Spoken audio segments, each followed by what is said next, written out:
So this is group one. We're looking at the team sets that the original traditional business of Lego, and we are Teresa, Timothy, Branimir, Merve, and me.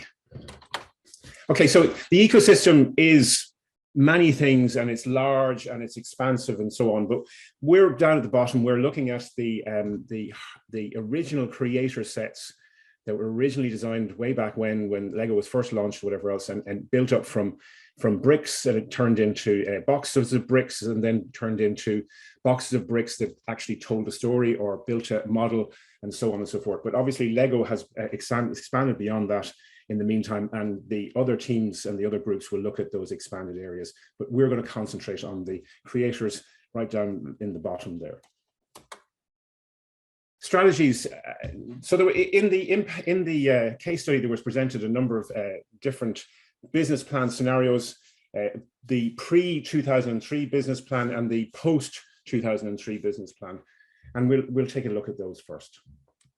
So pre-2003, it was a successful, Lego was a successful company, well-known brand. I grew up with it. Many other people grew up with Lego. It was a go-to toy for people to buy. It allowed creativity and so on and so forth. But it relied on brand. It relied on original patents that were filed back in the 50s and 60s and so on. But by 2003, there was no real corporate leadership. They had become a company that expanded into everything. And so they had a situation where they had, in English, they had too many frying pans in the fire. I'm sure that phrase replicates elsewhere. No one group, it seemed, knew what other groups did. There was no cohesive wide company strategy. There was no follow through in corporate launches and product launches. And this led to a lot of issues, particularly for the people who sold their product. So retailers were left with situations after a successful product launch. There was no follow through in those product launches. And then they were left with customers wanting to buy some more, but not wanting to buy the kit that they had been left to sell. And so they were left with overstocking. They were left with stock on the shelves. And they were left with situations where they had to sell that stock at a reduced price and thereby killing their margin. And customers were also left then wondering what comes next. There was no follow through in terms of the product they were being sold and so on. And by 2003, the company was driven very close to bankruptcy. They had a very difficult cash situation. And then came along the Jorgen Kunstrup review.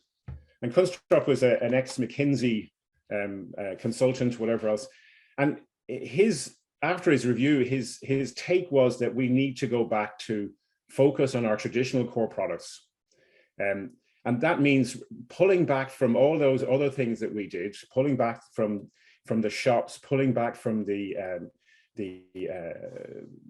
Lego World sites and so on and so forth, and pulling back into the company, into what was the core business. And so things like limiting entry into adjacent markets, not doing one a year or 2 a year, limit them to 3 to 5 years turnaround in terms of going into adjacent markets, sell off our core businesses like parks, for instance.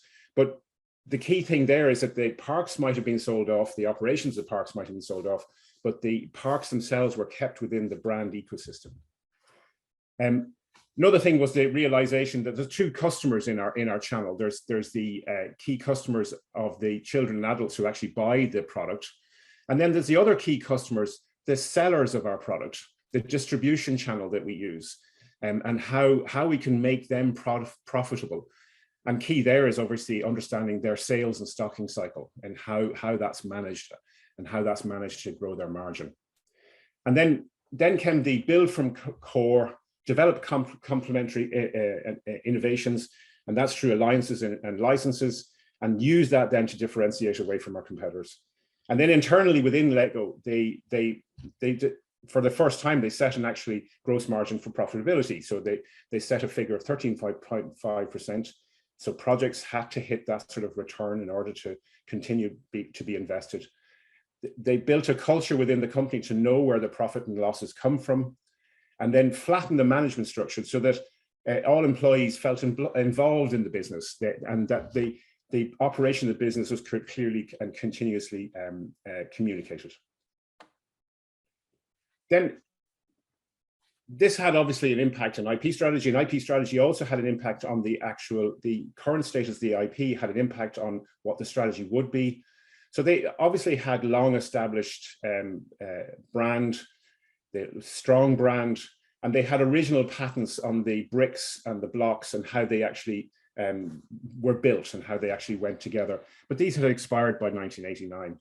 And so now there is mainly a reliance on trademark, on design rights, on copyright, and to a lesser extent on patents.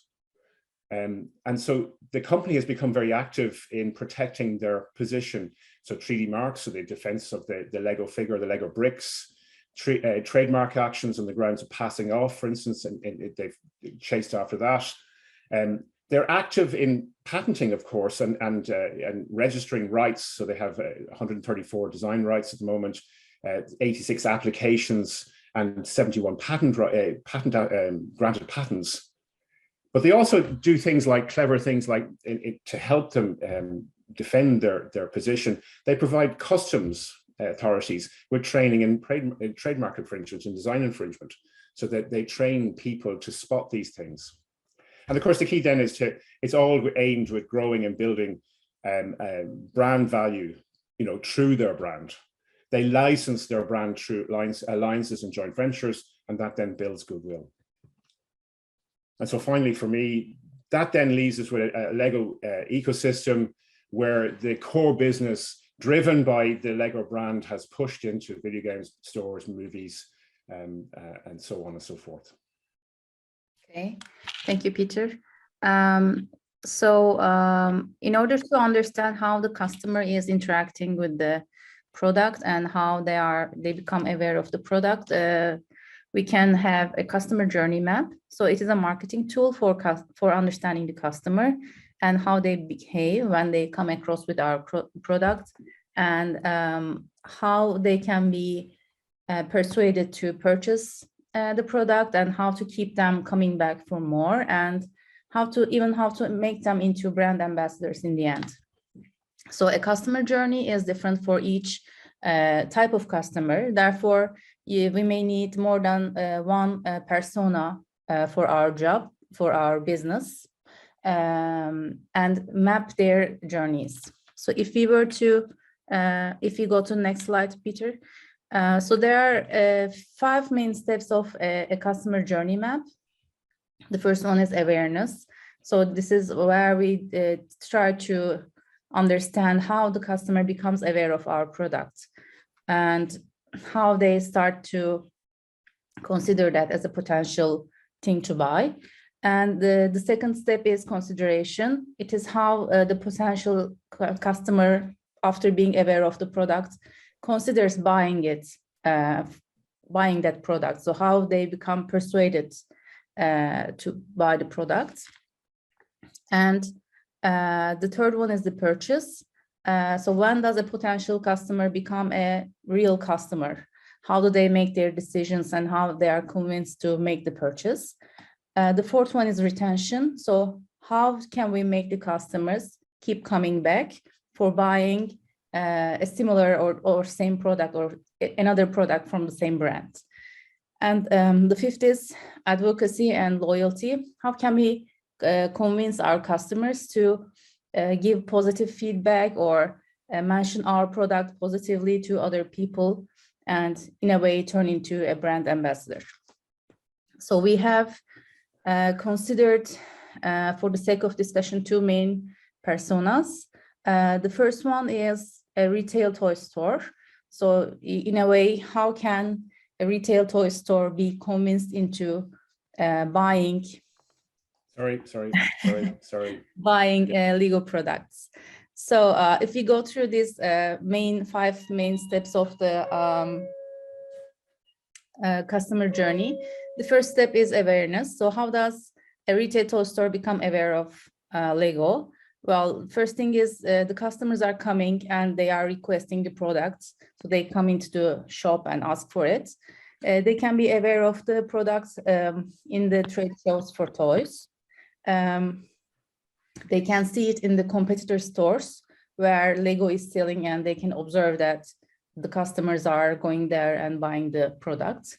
Or they can be aware of the product by direct contact with the Lego sales team. So this is how they become aware of the product, and how can they, what kinds of things they can consider before they actually purchase the product.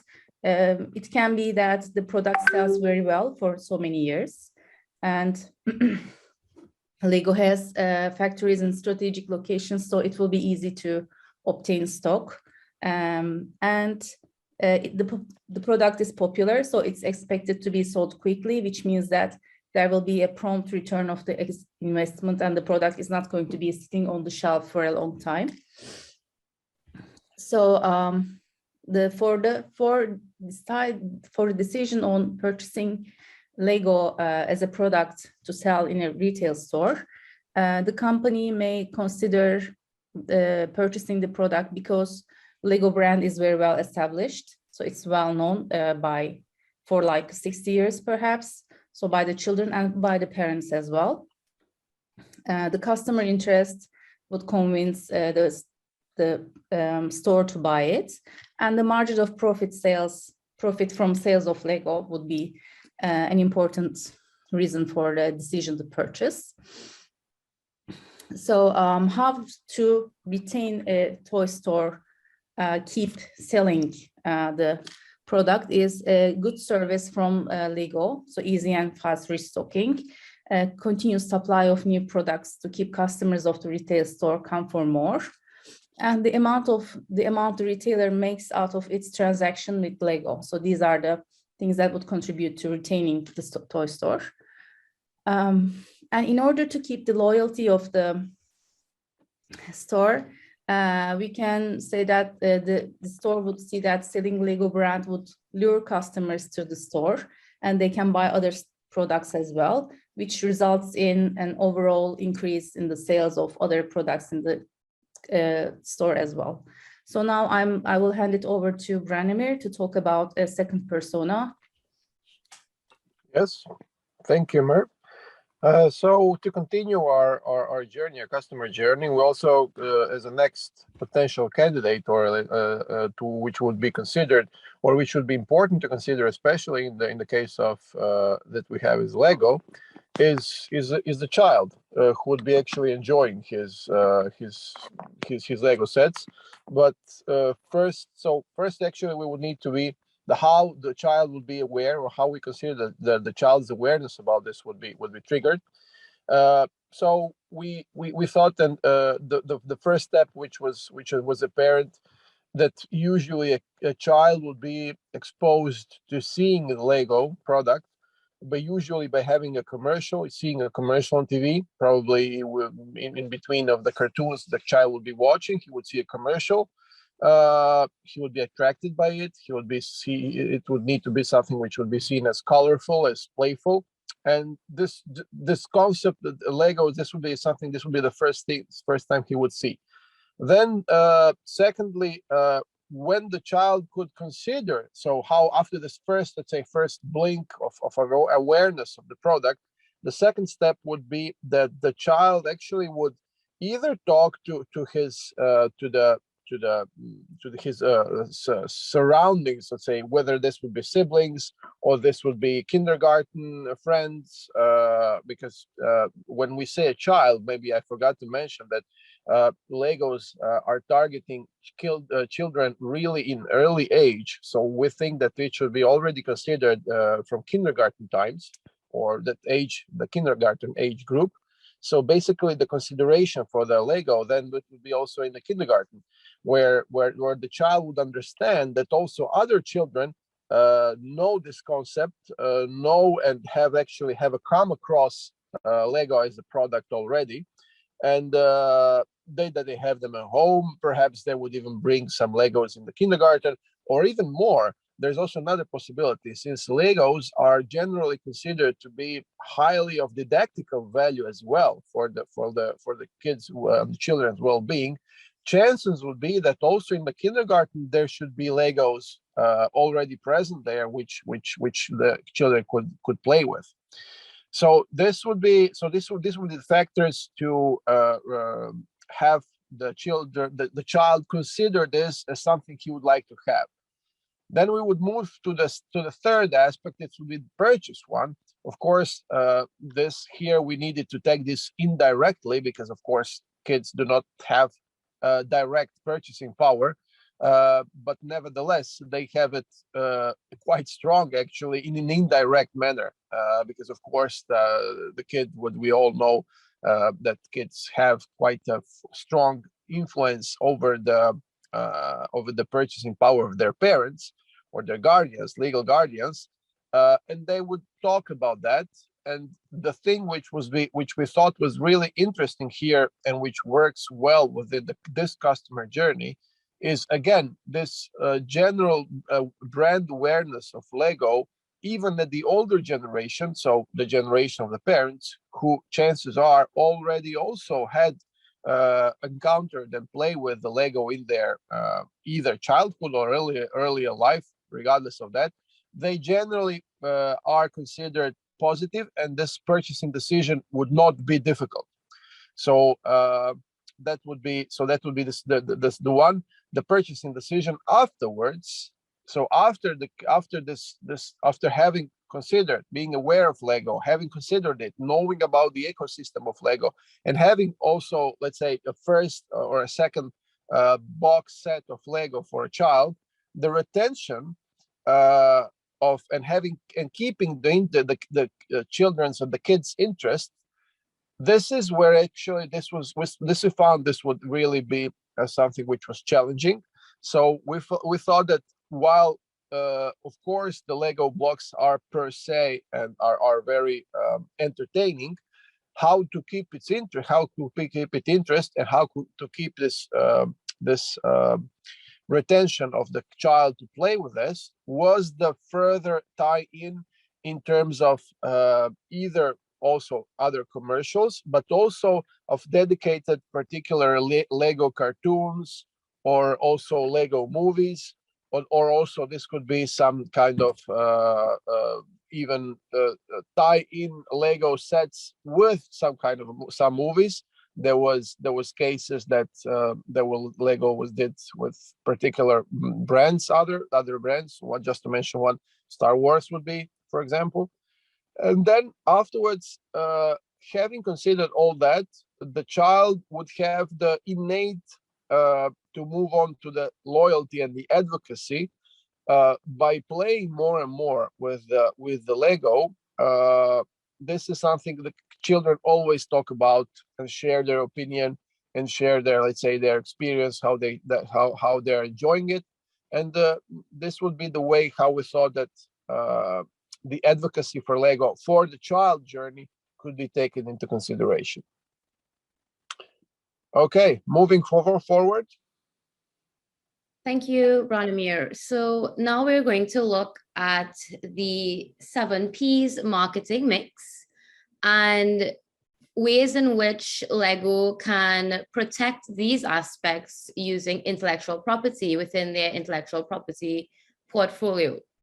So before we had this 7 Ps of marketing, which is a tool that looks at specific actions or tactics of a company that they can use to promote their specific goods or services. We first had the 4 Ps of marketing. And when this was created, businesses were more product-based. And so this was then amended to 7 Ps of marketing to consider other actions or factors that would apply to the service-based industries. So for example, people, physical evidence, and processes. So the 7 Ps of marketing can be applied to analyze the interactions of customers with the Lego ecosystem. So it looks at factors such as product, place, price, promotion, people, process, and physical environment. In terms of product, this refers to what exactly the business is selling, and it includes all features. So it also looks at the advantages and benefits that the customer would enjoy from buying the specific goods or services.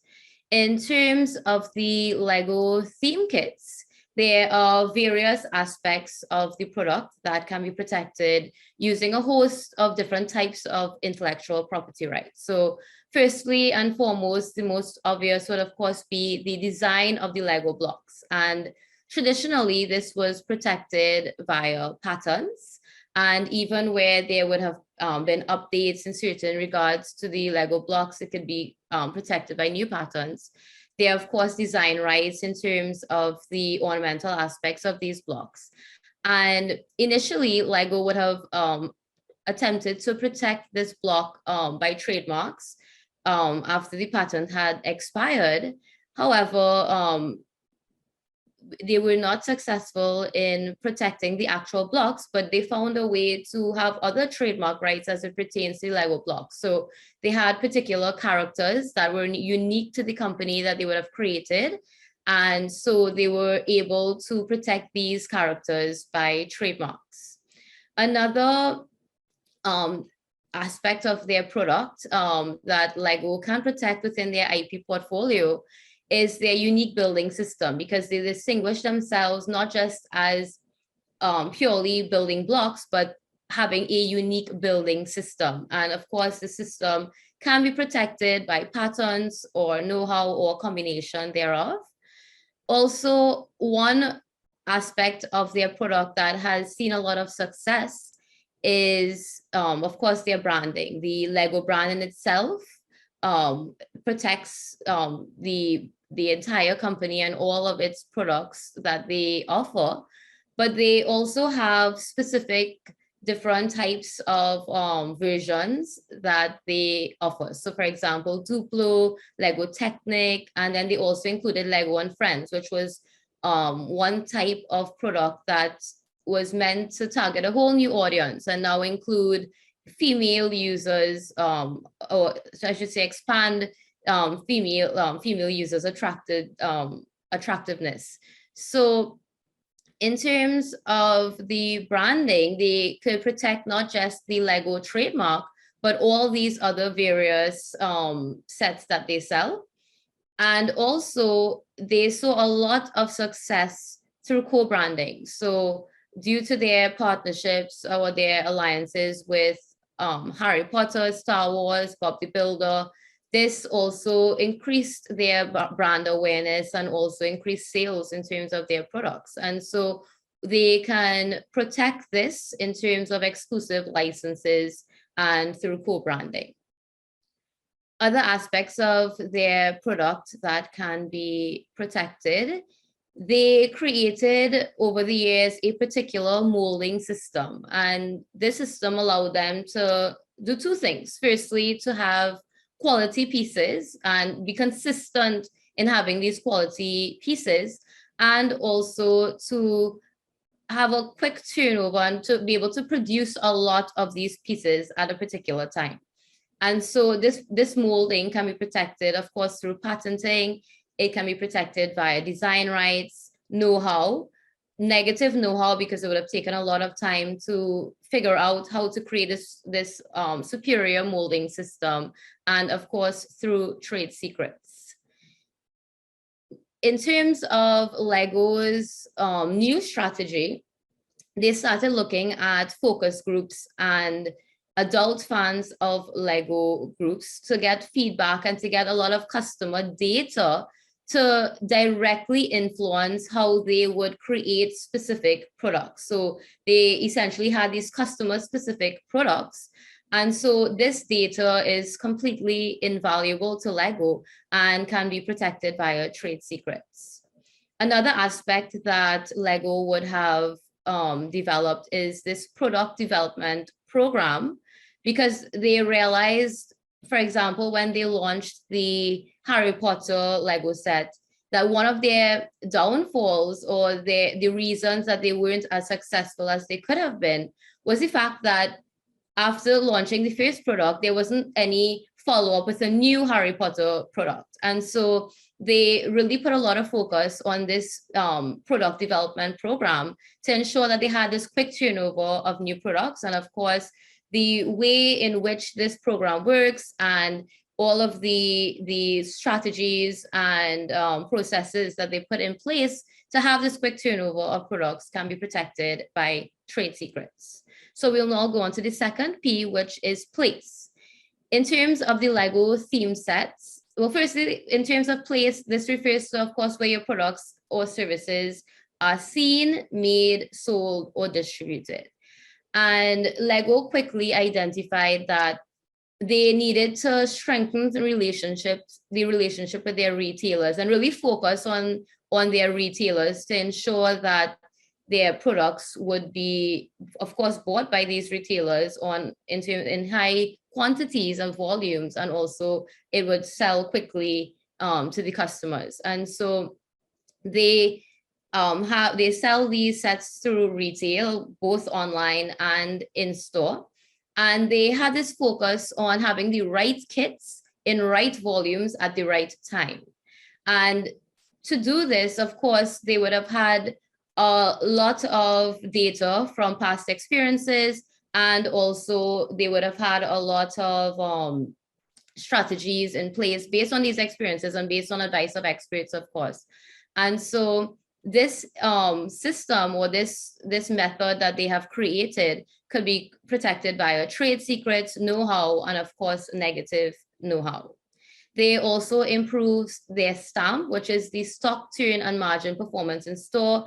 And this was really important to them because, of course, where the retailers are having a high turnover of the product, they will, of course, continue to buy more Lego at a faster rate. And so this improvement and the data and the methods by which they improved this particular turnover can be protected by trade secrets, know-how, and negative know-how. I will now pass you on to Timothy who will take you through the remaining aspects of the 7Ps marketing mix. Thank you, Charita. Yeah, so what related to other related and the rest pillars of marketing mix, it's worth also to mention that they are all interconnected, and each further pillar will be related to the pillars that was already mentioned by Charita. So what's related to price? So the price is mostly refers to the pricing strategy for Lego theme sets and how it will affect to the customers. So as you see on the picture, there is the countries in Europe, how Lego putting their price for the theme sets, and the possibility or the desire from Lego to achieve the economic effect premium price, maybe also closely related to the rights which are protected on concrete territory, and it also may affect on the price of the set. So for premium pricing, this is why we mentioned patents, design rights, trademarks, and also co-branding. For example, on each concrete territory, for example, Northern Europe or in Eastern Europe, there could be theme sets with local fairy tale characters, which could be sold with cooperation, for example, with local parties who has the rights for these characters. On the next slide, promotion. So promotion refers to promotional activities which used to make customers aware about the products and services. So here you see the example of store advertising. Buy two get one for free. So type of advertising could be not only in the places which were mentioned by Charita, like Legoland or local Lego stores, but it also could be the computer games with Lego characters, or TV advertising, or online advertising, and the IP which is related to this advertising are mostly derived from the product itself. So patents, design rights, trademarks, copyright. So this is all the part of the product which will be advertised. Next slide, the process. So the process is about delivering and providing services to the customers, as well as the manufacturing activities of Lego. So yeah, this is kind of secret information from Lego, how the logistics is working on their side, and in which countries they have manufacturing facilities for providing the prices on the country territories in Eastern Europe or in Western Europe or in North America or Asia. So all this type of processes could be protected with trade secrets or know-how. Next slide is about people. So what about people? People about staff, experts, sales persons, engineers, everybody who is involved in the Lego culture, who is selling it, who is developing it, who is promoting it as an ambassador. So yeah, for people, there is the Lego culture. So this is quite famous. Yellow people, yellow Lego people is the most famous one. So if you see a yellow man, so this refers to Lego. So yeah, experts, employee retention and culture, mostly related to the product as it is tied to the product. So yeah, patents, trademarks. Yeah, we also can add here copyright. So how the environment look like, for example, or how the book as you see on the picture with the description of culture is protected.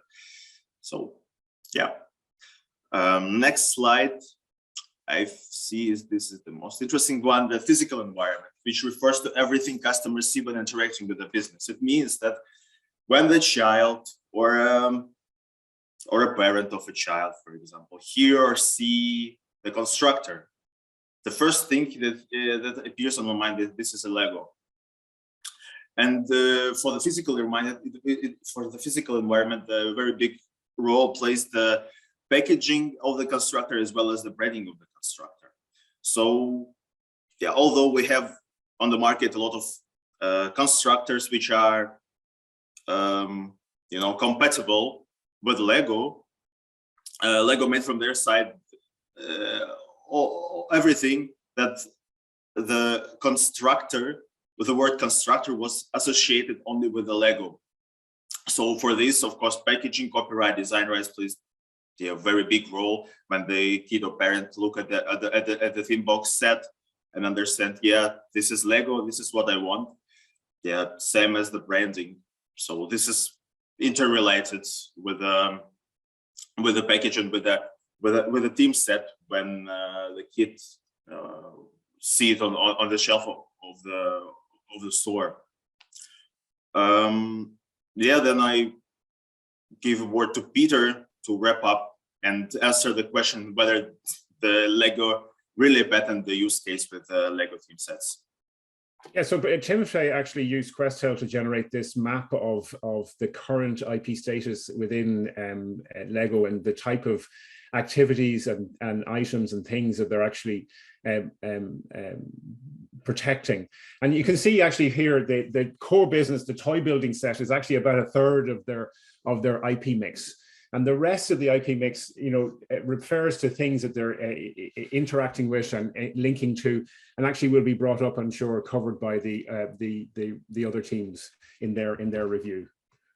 And then finally, if I get to finally, everything's awesome. Thank you.